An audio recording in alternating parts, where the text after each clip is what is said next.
Olá, boa noite a todos que nos acompanham, seja ao vivo, seja daqui a pouco. Estamos aqui super felizes com a presença de Cláudio Costa, mais uma estrela encarnada nessa terra, nesse momento planetário bem especial, nesse momento planetário em que a gente sente um chamado ainda maior para estar dialogando, para estar trocando experiências, trocando possibilidades de chegar em reflexões ainda mais profundas sobre a vida, sobre a abundância dessa vida que também traz abundância de olhares e de possibilidades de ver o ato de viver, especialmente aqui nessa Terra, né, no planeta Terra. E sempre quando eu estou conversando com o Cláudio, eu fico muito atenta às palavras dele, porque vem de um lugar que me absorve a atenção, né? Então, pessoas que têm o que dizer, que falam com o coração também, né? Não só com o intelecto, mas com essa simplicidade também, né? De uma visão mais ampla de que nada sei, mas estou aqui a cada dia assimilando um pouco. Então, não dava, né? Ele morando aqui em Cavalcante, para deixar de ter uma prosa aqui no palco aberto, que é essa ação que tem essa vontade grande de estar sempre trocando nesse lugar de mais luz no mundo, de trazermos nossas luzes para trocarmos nesse lugar de expansão mesmo. Então, eu vou falar sério para vocês, eu estou aqui como aprendiz, né? Claro que eu sou uma pessoa que, quem acompanha já sabe, eu gosto muito de perguntar e gosto muito de conhecer também mais dos olhares diversos, né? E eu acho que todos nós temos um pouco disso, então a gente resolveu ter essa prosa com mais pessoas, né? Convidando, abrindo, quem quiser vai ter acesso. E aí eu quero te agradecer, Cláudio, por ter aceito aí o nosso convite de estar aqui com a gente nesse momento planetário muito especial. Você que já está aqui há alguns aninhos, que já passou por alguns momentos de avanços aí. Boa noite, Cláudio Costa. Vou te passar o microfone e fique à vontade para começar a nossa prosa aí, falando daquilo que eu acho que me apetece te perguntar aqui, da sua origem dentro do que você hoje está. Como que começou todo esse trajeto, né? O Cláudio Costa e chegando até aqui. Vamos conversando. Eu tenho certeza que você vai me provocar algumas perguntas e aí a gente vai caminhando. Pode ser? Alô, boa noite a todos. Acho que está desligado. É porque tem uma voz muito escandalosa. Boa noite a todos, né? Prazer é meu também de estar aqui. É um momento ímpar para mim, né? Eu não sou um homem da fala, né? Sou do dia a dia, né? No comum da vida, né? Então, às vezes, num colóquio mais espontâneo, muita coisa sai, né? Então, vamos aguardar que esse papo, né, seja bastante frutífero. A gente escolheu um tema, né, que é um tema de pouca abordagem, poucas pessoas, poucos filósofos abordam, mas é de suma importância porque é uma lei da vida, que é a morte. As pessoas geralmente são criadas para temer a morte. E na morte, a vida. Sem a morte não há ciclos, não há possibilidade de renovação. Então, por isso que o tema é Beleza na Morte, um encontro com Deus. Então, é sobre esse assunto que nós vamos tentar pincelar, já que é um assunto vasto, que depende muito das crenças das pessoas. Para assimilar, para assimilar, e algumas morrem de medo mesmo desse assunto, porque isso é dentro de um processo histórico, foi colocado muito medo, principalmente em nós ocidentais, que não encaramos a morte como uma lei da vida. Mas é um fato que todos nós vamos morrer. Então, por que não estudá-la? Não faz nem sentido. Não faz sentido temer a morte. E daí vai depender das correntes que você segue. Então, existem duas grandes correntes que nós vamos tentar pincelar aqui também, né? Que é o materialismo e o espiritualismo. E nesse meio aí existe a ingenuidade de ambos os lados. Dentro dessa ingenuidade se absorve-se ideias falsas sobre essa lei.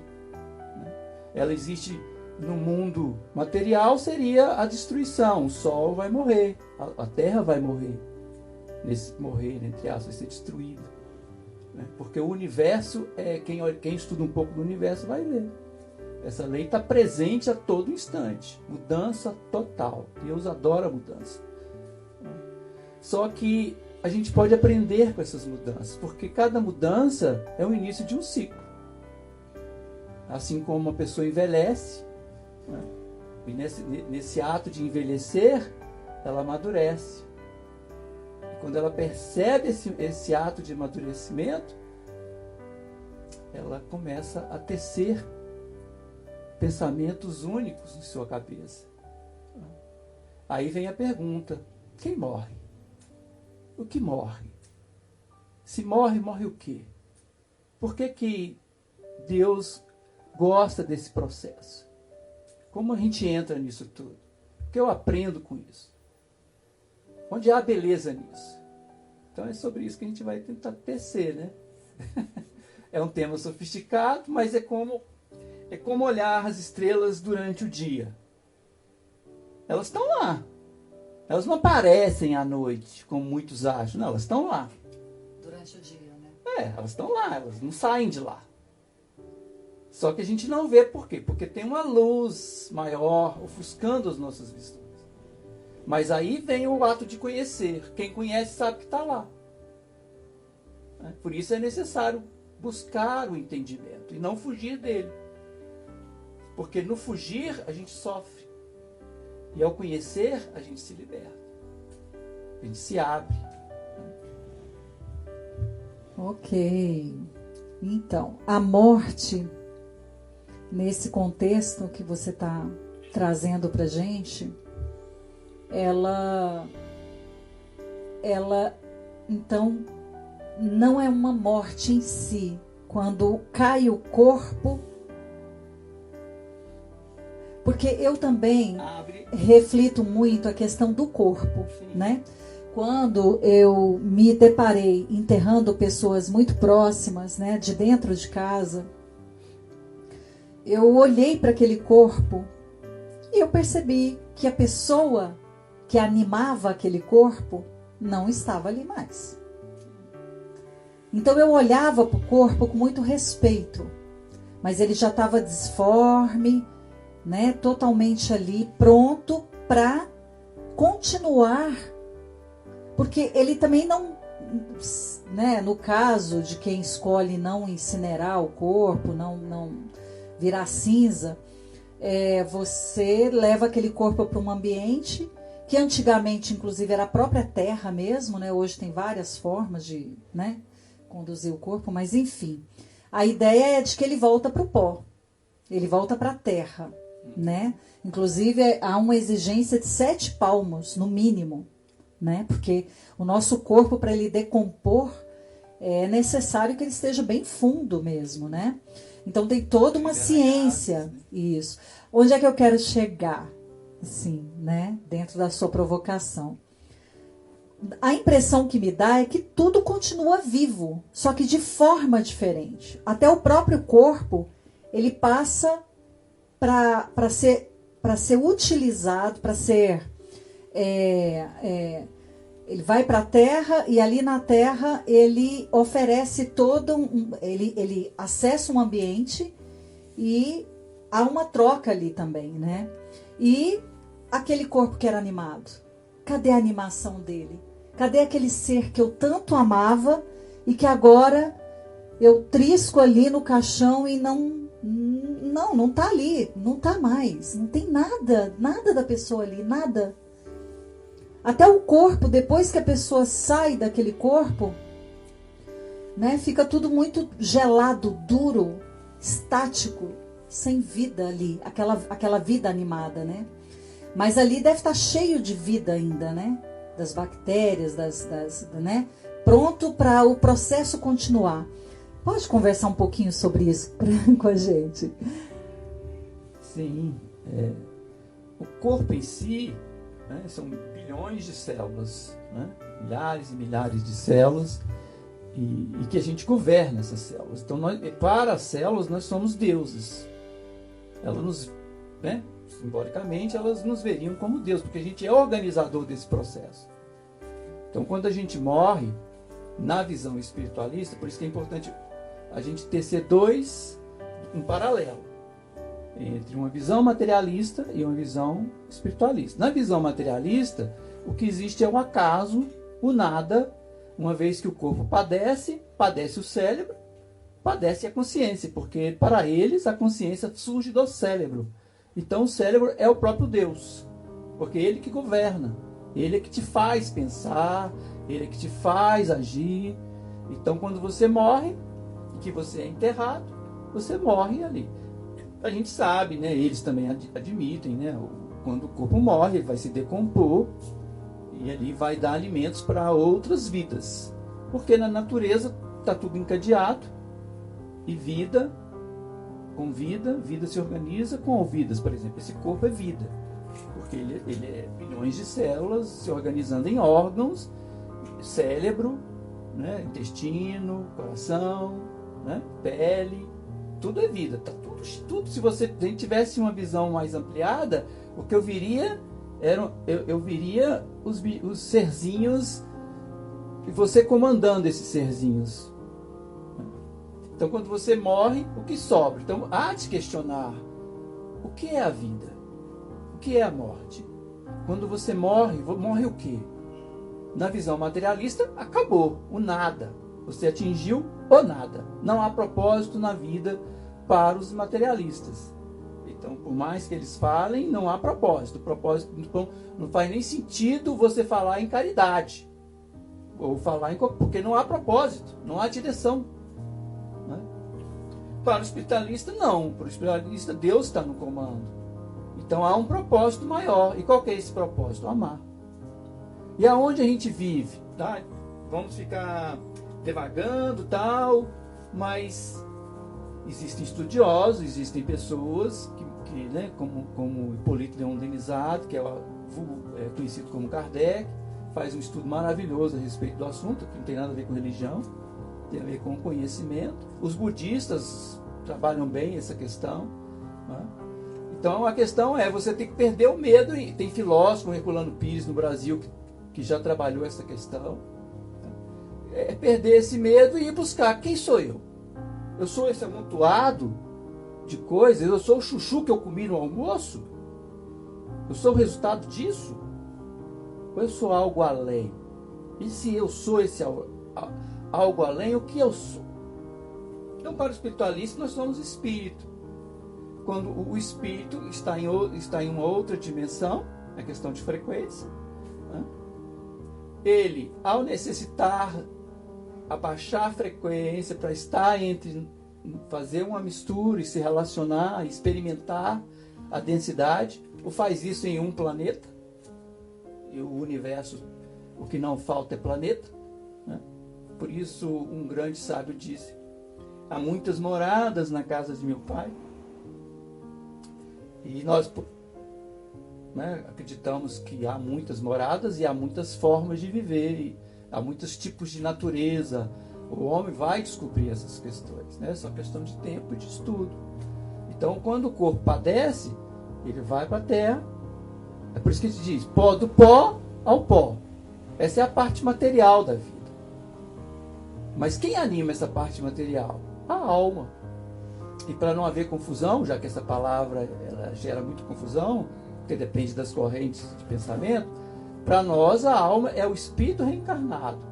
Ou seja, a diferença é que se eu não tivesse dentro desse corpo, seria um espírito sem corpo, com outros tipos de corpos. E estando nesse corpo, para poder diferenciar um estado do outro, eu digo espírito, alma. Só isso. Então eu estou conversando com a alma Regina. A Regina está conversando com a alma Cláudio. Que nesse momento, nessa reencarnação, a gente especifica uma personalidade. É como um CD que está tocando uma música. A reencarnação, você, Regina, agora eu só estou conseguindo acessar uma música do seu CD. Seu CD, né, ou do seu repertório de CDs que se chama Regina. Hoje. Né? Hoje. E amanhã poderá ser o Pedro, poderá ser o João, porque o ser vai trocando, vai se adaptando a novas realidades. Por isso é necessário morrer. Porque morrer é voltar para o meu estado natural. Aqui eu não estou no meu estado natural.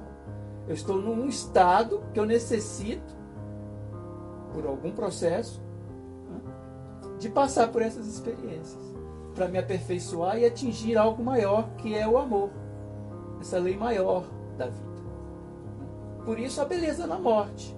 Porque a morte é que me permite sair desse eu velho, chamado Cláudio, para um outro eu, que, no sentido de personalidade, Cláudio permanece, mas numa personalidade ampliada, porque ele captou essa personalidade, essas experiências que eu tive aqui. Ele assimila essas experiências e vai, e prossegue seu caminho. Vamos lá, né? O assunto realmente mexe. E especialmente nesse momento, a gente achou esse tema assim muito... O Cláudio, ele tem um leque de falas, de conhecimento. A gente poderia estar conversando sobre mais alguns assuntos, né? Inclusive depois vamos falar um pouco do livro, tá? Que você tá aí se debruçando, né? A matemática, né? Que tanto se fala no meio acadêmico, no meio filosófico, no meio do conhecimento, o quanto a matemática está em tudo e em todos nós, né? E o quanto ela é bela e rica, né?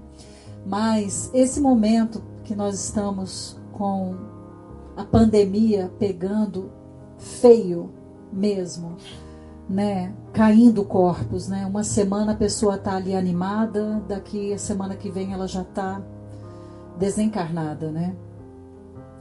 Então, assim, a gente achou muito interessante trazer esse tema da beleza da morte, né? E a beleza me toca muito, porque toda vez que eu penso e reflito a morte, é a beleza na morte, né? Não da morte, desculpa. Mas toda vez que me vem esse nome morte, o que está morrendo de fato? O que realmente está caindo?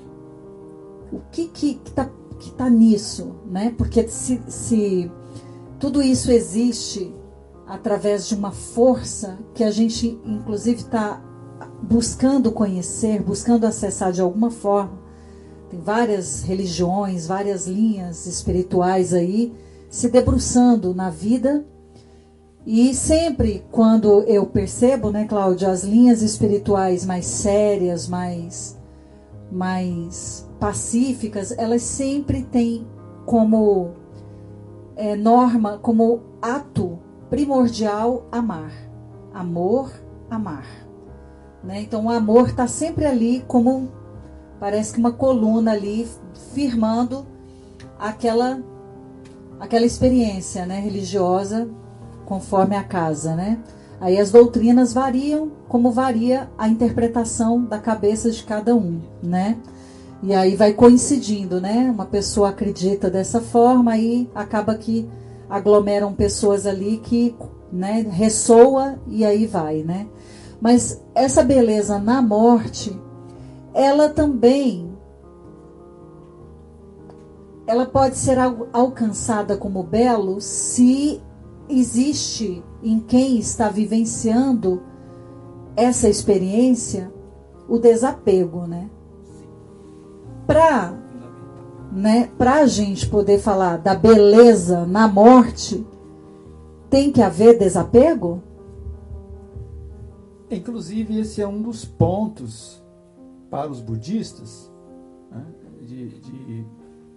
dos 8 aspectos da sabedoria. Desapegar. Quem não desapega, sofre. Onde há muito apego, há sofrimento. Porque, como nós estamos num plano transitório, tudo à sua volta é perecível. Não tem nada que está aqui que vai ficar sobre 4 paredes. Inclusive as paredes um dia vai cair. É fato, é histórico, né? É lei. Então a gente precisa começar a ter uma visão mais tranquila, mais de paz com relação a esses temas. Por quê?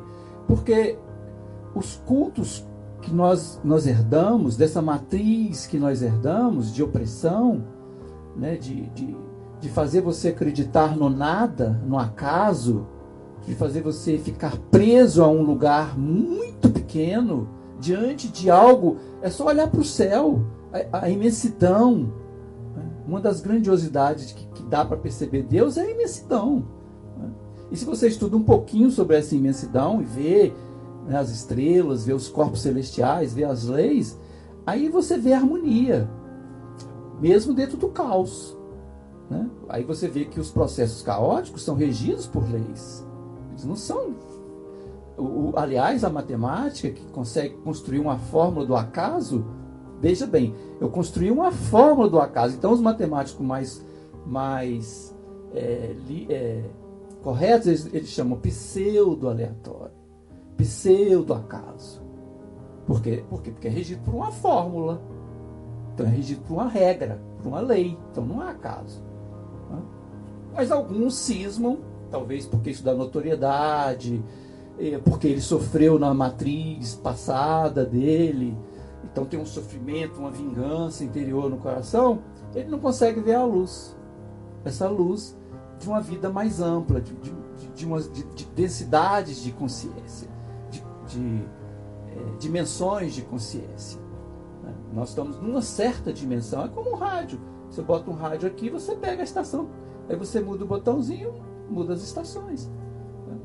Então, o ato de morrer é mudar de estação. Eu mudo de estação. Então, requer que a gente comece a estudar esses processos. Para quê? Para a gente mudar os cultos, mudar as formas. Existem civilizações, pequenas civilizações espalhadas no mundo aí, que na morte de alguém, eles fazem semanas de festa. Por quê? Porque eles acreditam que aquele ser cumpriu sua missão. Então eles ficam alegres, não tristes. Nós aprendemos, num apego tão profundo, a sofrer. Tem pessoas que passam anos, tem famílias, mães, pais, como eu já vi casos de pessoas que passam anos, ela acaba com a vida dela quando um filho, ninguém está aqui dizendo da dor de ninguém, não é isso. A dor é saudável, porque é o amor que você tem pelaquela pessoa. Não é sobre isso, nós estamos falando de algo mais sutil, né? Que é a gente perceber que aquele ser cumpriu a sua missão. Por isso importa, nessa questão toda, como eu vou morrer. Não é a morte, morrer eu vou morrer. Eu preciso ter clareza disso, eu vou morrer. Agora, como eu quero morrer? Espero que eu trabalhe para morrer dormindo. Ou como alguns monges, eles entregam, né, o microfone para outra pessoa e diz, chegou minha hora. Ele sabe, ele tem o privilégio de saber a hora que vai morrer. Ele sabe, já cumpri a minha missão, eu fiz o que eu tinha que fazer. Então ele não está apegado, ele está feliz. Ele simplesmente encosta a cabeça e vai. E passa para o outro lado. Então é uma passagem tranquila, sem nenhum purgatório, sem nenhum processo transitório descompensado, porque ele está em paz com Deus. A morte, Deus não vinga, Deus não tem processos de dor. As dores são causadas pela nossa não consciência de Deus. Porque veja, se Deus nos criou, nós somos imagem e perfeição dele. E não ele é imagem e perfeição minha, como a gente quer. por isso a gente antropomorfiza Deus, coloca Deus como uma imagem do que eu posso entender. Mas Deus está acima de tudo isso. Daí a gente necessita ter essas compreensões. Por quê? Porque a gente transformando a maneira como a gente vê, como a gente encara aqueles processos, tudo fica mais...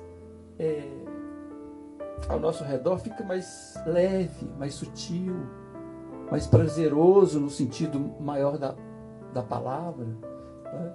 Porque a gente não está apegado. Eu sei que eu fui, eu sei que aquele ser amado eu vou encontrá-lo, porque o que Deus preza é o amor. Então não existe quando alguém morre que você não vai mais vê-lo, que você...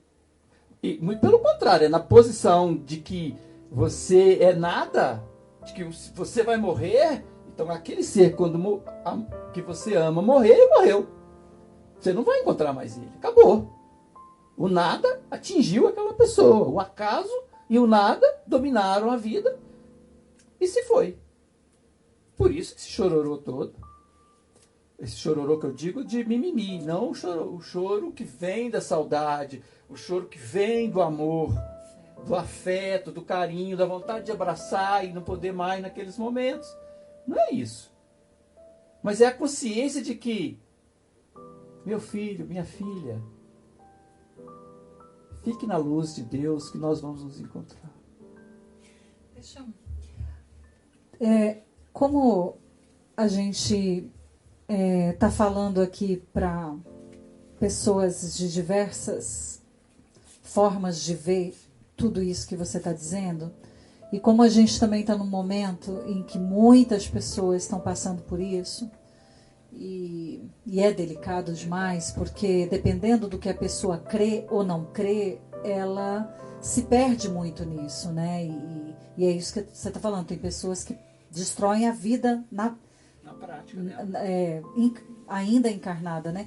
Mas assim, quando você fala, né, do monge que entrega o microfone e já sabe que o momento dele de partir é esse, ele já tem todo um alinhamento nele mesmo, né, onde ele percebe que o tempo da missão dele ali, ele já está num autoconhecimento muito profundo de si, a esse ponto. É um exemplo, eu vejo assim, né? É um exemplo mas assim, a maioria de nós não estamos nesse nível, né? Então, assim, eu fico percebendo, até onde eu consegui alcançar, né, nessa matéria, né? O corpo que cai e as pessoas que ficam. É um cenário ali, né? Dependendo de como o corpo cai, né? Eu tive um irmão que foi assassinado, por exemplo, um jovem, né, de 21 anos. É um corpo que cai sem esperar cair. Ainda mais quando a pessoa foi, né, submetida a uma situação ali onde ela nem viu a morte chegar, né? Um assalto, né? Ou um acidente, coisas muito bruscas, né? Então, é toda uma situação de surpresa também. Também já vi o contrário. A pessoa está doente há muito tempo, lutando para viver, chorando porque não quer morrer, não quero morrer, tenho medo, não sei para onde eu vou, e a família sofrendo junto, e parece que ela está agarrando a vida que quer ir embora, que já está pedindo para ir embora daquele corpo, né? Então a gente vê que há vários cenários que envolvem o mesmo nome, morte, né? Então, essa beleza, ela é tocante, porque eu acho que todos nós, de alguma forma, a gente fica com vontade de ver alguma beleza nisso, porque é chocante, é traumatizante, né? Dependendo de como você está lidando com isso. É uma diversidade enorme de formas. O Covid não deixa a gente nem despedir da forma tradicional, né, com acesso ao corpo, né? Claro que você pode despedir, eu acredito, né, de várias formas, mas aquela forma tradicional que é com acesso ao corpo, não pode, né? Então, assim, como é que eu consigo ver beleza em coisas tão marcantes e com uma despedida muito fatal ali? Porque é um corte, né? Parece que realmente vem uma tesoura e corta, né? Aquele elo entre o corpo e o espírito. E aí eu já não estou mais em contato com aquele meu irmão. E eu sei que aquela pessoa eu realmente não vou poder mais, enquanto eu estiver viva nesse corpo, ter contato.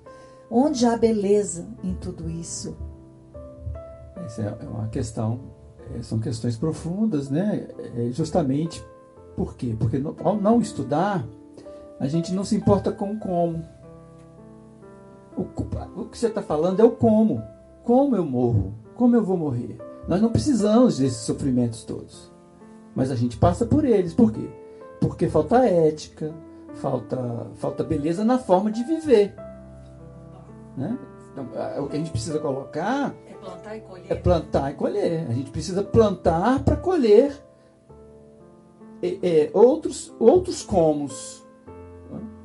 Nós precisamos banir do nosso planeta a violência, a fome, a miséria, né? O mal-estar do que eu posso evitar do meu próximo. Então, isso tem a ver com muitas outras questões que vão gerar essa complexidade toda. Mas, por isso, cada qual tem que abrir a sua luz, tem que perceber o Deus no seu interior, porque Deus não está fora de ninguém. Você tem que olhar para dentro. Você não vai encontrar Deus no cérebro, como muitas fatiam, milhares para ver se acha alma, e depois não acha, diz, não achei alma, e se vangloriam, né? O outro descobre uma equação do Big Bang e já acha que, por ele compreender a regra do jogo, Deus não existe. Então, são questões de raciocínio, né? Uns avançam muito mais profundamente nessas questões. Então, é muito importante a gente se apegar, no bom sentido, no como eu quero morrer. Isso depende do como eu quero viver. Se eu não quero ter doenças, que eu procure me alimentar bem, saudável, preciso viver e me alimentar aqui não é só pela boca. Os olhos é uma boca, o ouvido é uma boca. Olha os tipos de música que a gente está ouvindo e dizendo que é arte. Olha o que a gente está vivendo nesse mundo louco, né, de buscar as coisas para salvar o corpo. O que eu quero salvar? Aí que vem a questão. Eu quero salvar a alma ou salvar o corpo? Aí entra um processo de ética. Se a pessoa, a ética dela é plausível para os fins, ela faz qualquer coisa para ter o resultado fim, que é salvar o corpo, o como vai ser lá na frente complexo. Então, essa resposta para te dar, ela não é simples. Ela é simples, mas ela requer uma complexidade de questões, de variáveis, que é preciso, né, debruçar muito mais sobre vários temas e cada um fazer a sua própria síntese no seu coração. Né? Não tem outro lugar. A síntese é pessoal. A visão do mundo é pessoal. A visão do arco-íris, mesmo no plano físico, é única. Eu sou o centro do raio do arco-íris, que na verdade é um círculo. Se você pudesse ver ele todo, seria um círculo. Você só vê uma partinha, que você é o centro daquilo. Você, quando olha, é o centro do outro arco-íris, não é o mesmo arco-íris. Então, a gente acha que é o mesmo, mas não é. Então, é necessário começar a compreender as leis e buscar ser o mais autêntico com essa lei. Não banalizar a vida. Não banalizar a vida.